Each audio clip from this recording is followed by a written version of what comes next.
لله نحمده ونستعينه ونستغفره ونعوذ بالله من شرور أنفسنا ومن سيئات أعمالنا من يهده الله فلا مضل له ومن يضلل فلا هادي له وأشهد أن لا إله إلا الله وأشهد أن محمدا عبده ورسوله يا أيها الذين آمنوا اتقوا الله حق تقاته ولا تموتن إلا وأنتم مسلمون يا أيها الناس اتقوا ربكم الذي خلقكم من نفس واحدة وخلق منها زوجها وبث منهما رجالا كثيرا ونساء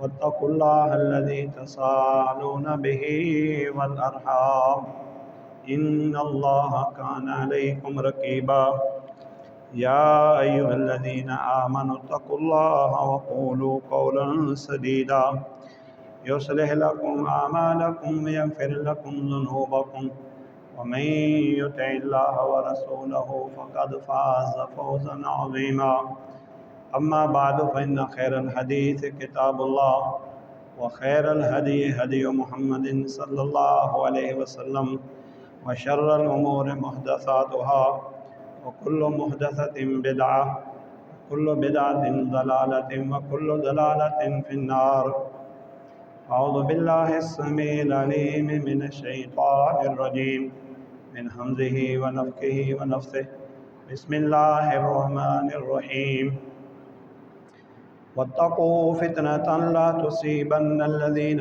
ظلموا منكم خاصة واعلموا أن الله شديد العقاب اس عذاب سے بچ جاؤ، اس آزمائش اور فتنے سے بچ جاؤ جب وہ آزمائش، فتنہ یا عذاب آ جائے گا تو ظالموں تک محدود نہیں رہے گا۔ یقین کر لو اللہ تعالیٰ سخت عذاب دینے والا ہے۔ تمام قسم کی حمد و ثنا، تسبیح و تعریف ایک اللہ وحدہ لا شریک کی ذات کے لیے، جس نے ہم سب کو اپنی عبادت کے لیے پیدا فرمایا۔ درود و سلام انگنت اللہ تعداد محسن کائنات، ہادی اعظم، قائد اعظم، مرشد اعظم جناب محمد الرسول اللہ صلی اللہ علیہ وسلم کی ذات اقدسہ مبارکہ پر ہوں۔ عزیزوں، دوستوں، بھائیوں، بزرگوں اور معززات ماں اور بہنوں، اللہ تعالیٰ نے یہ دنیا ہماری آزمائش کے لیے بنائی ہے۔ کون اچھا عمل کرتا ہے اور کون برا عمل کرتا ہے، کون اپنی اصلاح کرتا ہے اور کون اصلاح نہیں کرتا، کون توحید و سنت کا راستہ اختیار کر کے جنت لے لیتا ہے اور کون شرک اور معاصی کا راستہ اختیار کر کے جہنم کا راستہ اختیار کر لیتا ہے۔ میرے عزیز پیارے مسلمان بھائیوں، ہم ان دنوں شدید آزمائشوں کے اندر ہیں۔ ایک فتنے سے نکلتے ہیں تو دوسرا فتنہ سر اٹھائے کھڑا ہوتا ہے۔ ایک آزمائش اور ایک ابتلا اور ایک آزمائش سے نکلتے ہیں یا گناہ سے بچتے ہیں تو کئی آزمائشیں، کئی فتنے، کئی عذاب اور کئی گناہ لوگوں کو اپنی لپیٹ میں لے لیتے ہیں۔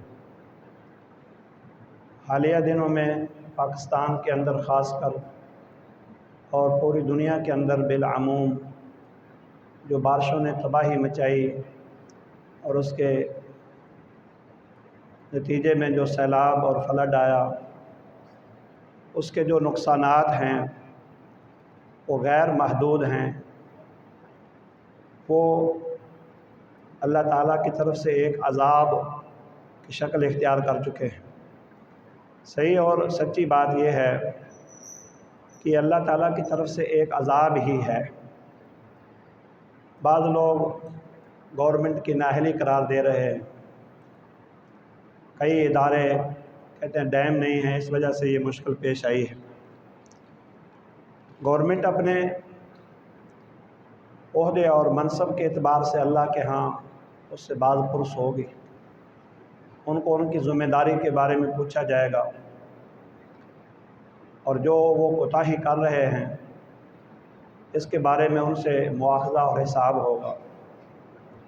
لیکن کیا اگر ڈیم بنے ہوتے تو پھر اس عذاب کو روکا جا سکتا تھا؟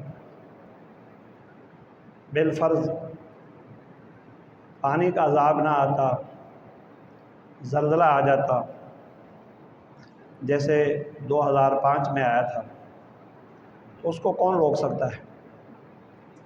عذاب کی بہت ساری شکلیں ہیں،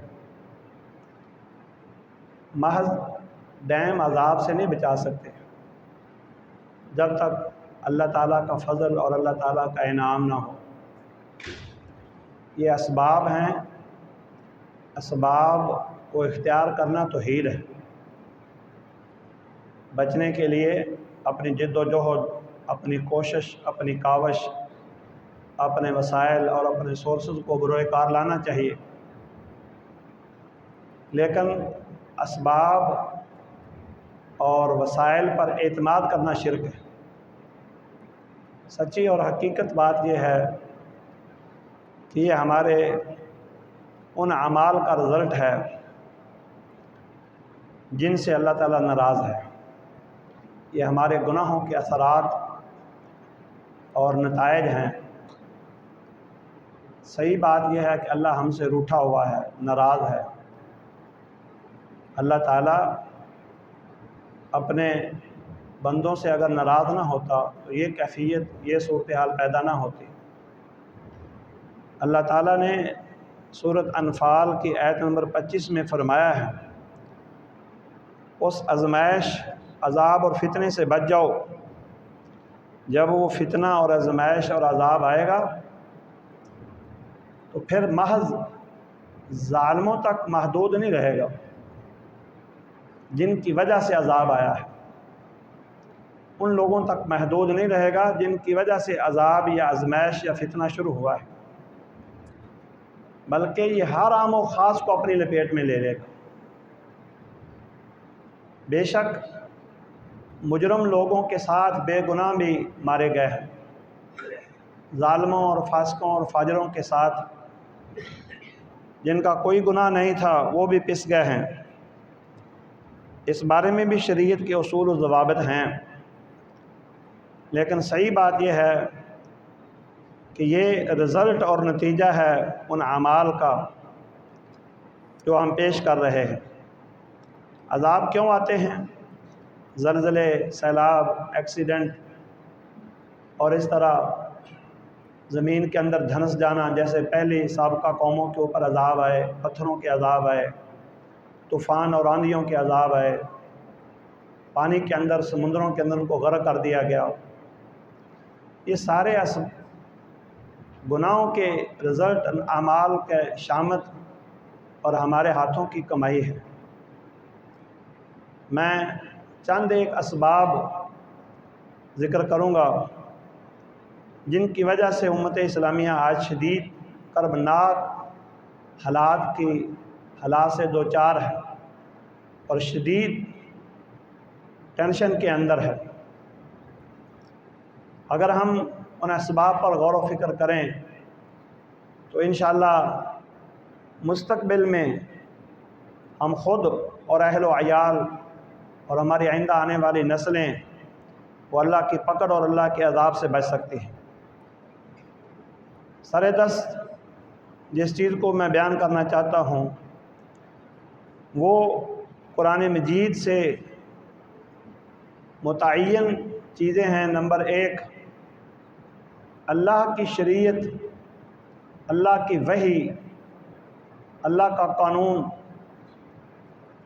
قرآن مجید اور حدیث رسول صلی اللہ علیہ وسلم، اس کو پس پش ڈال دینا اور جملہ معاملات میں اس کی پرواہ نہ کرنا، اپنی مرضی کرنا، یوں سمجھو کہ جیسے دنیا کے قانون اور نظام میں لوگ قانون اور نظام کو اپنے ہاتھ میں لیں تو گورنمنٹ برداشت نہیں کرتی، سیم اسی طرح اللہ کی شریعت کو لوگوں نے اپنے ہاتھ میں لیا ہوا ہے اور اللہ تعالیٰ سے یہ برداشت نہیں ہوا۔ سورۃ انعام کی آیت نمبر 44 میں ہے، اعوذ باللہ من الشیطان الرجیم فلما نسوا ما ذکروا به فتحنا علیہم ابواب کل شیء۔ جب ہم نے دیکھا کہ جس قوم کو، جن لوگوں کو، جن اللہ کے بندوں کو وحی الہی دی گئی، شریعت دی گئی، قرآن دیا گیا، تو وہ اس قرآن کو بھول گئے، انہوں نے قرآن مجید کو پس پش ڈال دیا، شریعت کو اس کی کوئی پرواہ نہ کی۔ اللہ تعالیٰ نے فرمایا ہم نے ان کے اوپر ہر چیز کے دروازے کھول دیے۔ لوگوں نے سمجھا رب تعالیٰ بہت راضی ہے، بیٹے دیے، اولاد دی، صحت دی، جوانی دی، رزق دیا، دکان مکان کاروبار دیا، اور ان کی ملیں اور فیکٹریاں اور کارخانے اور ان کے سارے وسائل سورسز دیکھ کے وہ بہت خوش ہوئے۔ ان کا دیکھو ھذا من فضل ربی، اگر اللہ تعالیٰ ناراض ہوتا تو ہم کو یہ انعام ملتے؟ اتنی بلند و بالا عمارتیں، ہوٹل، گاڑیاں، اور ہمارے عہدے اور منصب، ہماری اولادیں اور ہمارے کاروبار، یہ اللہ کی آخر رضامندی تو ہے۔ انہوں نے خود اس کا حساب لگا لیا، جبکہ شریعت ہمیں یہ بتاتی ہے کہ یہ استدراج ہے۔ استدراج کیا ہوتا ہے؟ مسند احمد کے اندر حدیث ہے، اللہ کے رسول صلی اللہ علیہ وسلم نے فرمایا جب تم کسی بندے کو دیکھو کہ معاصی، گناہ، نافرمانیاں، اللہ تعالیٰ کی بغاوت پر وہ قائم ہے، پھر بھی اس کے اوپر اللہ کی رحمت کی بارش ہو رہی ہے، دنیا اس کو مل رہی ہے۔ اللہ کی رحمت لوگ یہی سمجھتے ہیں کہ دنیا ہے، جبکہ یہ اللہ کی رحمت کی دلیل نہیں ہے۔ یہ ہمارے عرف کے مطابق میں نے جملہ بول دیا ہے، اللہ کی رحمت کی دلیل یہ نہیں ہے کہ دنیا مل جائے۔ ہاں لوگ یہی سمجھتے ہیں کہ جس کے پاس دنیا ہے لوگ اس کو کہتے ہیں اس پر ستے کھیرے ہیں، اس کی پانچوں انگلیاں گھی میں ہیں، جبکہ اللہ کی یہ رضامندی کی دلیل نہیں ہے۔ اللہ تعالیٰ کہتا ہے جب وہ شریعت کو بھول گئے، وحی الہی کو بھول گئے، جو قرآن شریعت ہم نے ان کو دیا تھا اس کو انہوں نے پس پش ڈال دیا، فتحنا علیہم ابواب کل شیء، ہم نے ان کے اوپر ہر چیز کے دروازے کھول دیے، حتی اذا فرحوا بما اوتوا، حتی اذا فرحوا بما اوتوا اخذناہم بغتۃ فاذا ہم مبلسون، حتیٰ کہ وہ بڑے خوش ہوئے، بڑے راضی ہوئے، جو کچھ ان کو عطا کیا گیا، دیا گیا، بڑے راضی ہوئے۔ اخذناہم بغتۃ، پھر اچانک ہم نے ان کو پکڑ لیا، فاذا ہم مبلسون، پھر بڑے مایوس ہو گئے، یہ کیا بن گیا؟ راتوں رات پانی آ گیا ہے، راتوں رات زلزلہ آ گیا ہے، راتوں رات ایکسیڈنٹ ہو گیا ہے، راتوں رات طوفان اور آندھی کے ذریعے نقصان ہو گیا ہے، راتوں رات چور ڈکیت لے گئے ہیں، راتوں رات مسئلہ بن گیا ہے۔ اللہ تعالیٰ نے فرمایا فَقُطِعَ دَابِرُ الْقَوْمِ الَّذِينَ ظَلَمُوا، جو لوگ ظالم تھے ان کی جڑ ہی ہم نے کاٹ دی، ختم کر دیا، وجود ان کا ختم کر دیا۔ آپ اندازہ لگائیں، اللہ تعالیٰ خود کہہ رہا ہے فَقُطِعَ دَابِرُ الْقَوْمِ الَّذِينَ ظَلَمُوا وَالْحَمْدُ لِلَّهِ رَبِّ الْعَالَمِينَ۔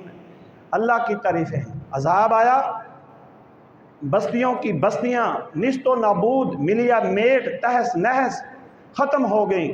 اللہ کہتا ہے الحمدللہ رب العالمین، اللہ کہتا ہے شکر کرو اللہ کی، شکر کرو اللہ کا، اللہ کی تعریف کرو جو جہانوں کا پروردگار ہے۔ یا اللہ وہ تو لوگ برباد ہو گئے ہیں، نیست و نابود ہو گئے ہیں، ان کا ستیہ ناش ہو گیا ہے، ملیا میٹ ہو گئے ہیں، ان کے اوپر عذاب آ گیا ہے۔ اللہ کہتا ہے ظالم لوگ تھے۔ فَقُطِعَ دَابِرُ الْقَوْمِ الَّذِينَ ظَلَمُوا، وہ لوگ ظالم تھے، ان کے اوپر اللہ کا عذاب آ گیا ہے۔ تو میرے عزیز بھائیوں، سب سے پہلی وجہ شریعت کو اپنے پس پش ڈالنا ہے۔ شریعت کا اعتماد، شریعت پر اعتماد نہیں لوگوں نے کیا، عمل نہیں کیا، قرآن مجید کو چھوڑ دیا، حدیث رسول کو چھوڑ دیا، حلال حرام کی تمیز کے بغیر لوگوں نے روزی کمائی ہے، گناہ اور ثواب کا فرق ختم کر دیا ہے، دن رات کا فرق ختم کر دیا ہے۔ یوں سمجھو صرف ایک ٹارگٹ، ایک ہدف اور ایک لالچ تھا کہ پیسہ اور دنیا اور دولت کیسے کمائی جا سکتی ہے۔ اللہ اکبر۔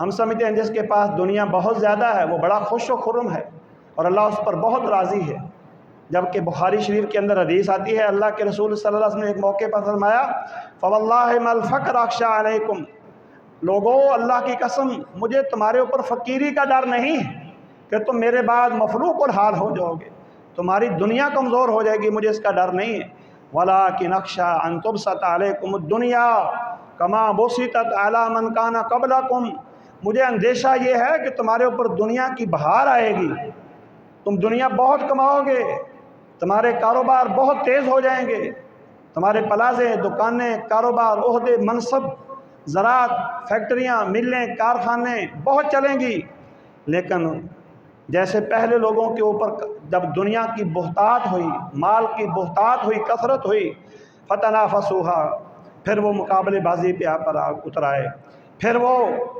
حرص اور رغبت دنیا کی اس قدر ان کے اندر بڑھ گئی کہ صرف یہی ان کا ٹارگٹ و ہدف رہ گیا، کما تنافسوها، پھر تم جیسے ان لوگوں نے رغبت اور حرص رکھی دنیا کی، تم بھی دنیا کی حرص اور رغبت رکھو گے، فتہلککم کما ہلاکتہم، یہ دنیا کی ہوس، اندھی حرص، محض دنیا، محض پیسہ، محض لالچ دنیا کا، یہ تم کو ہلاک و برباد کر دے گا جیسے پہلی قوموں کو ہلاک و برباد کر دیا۔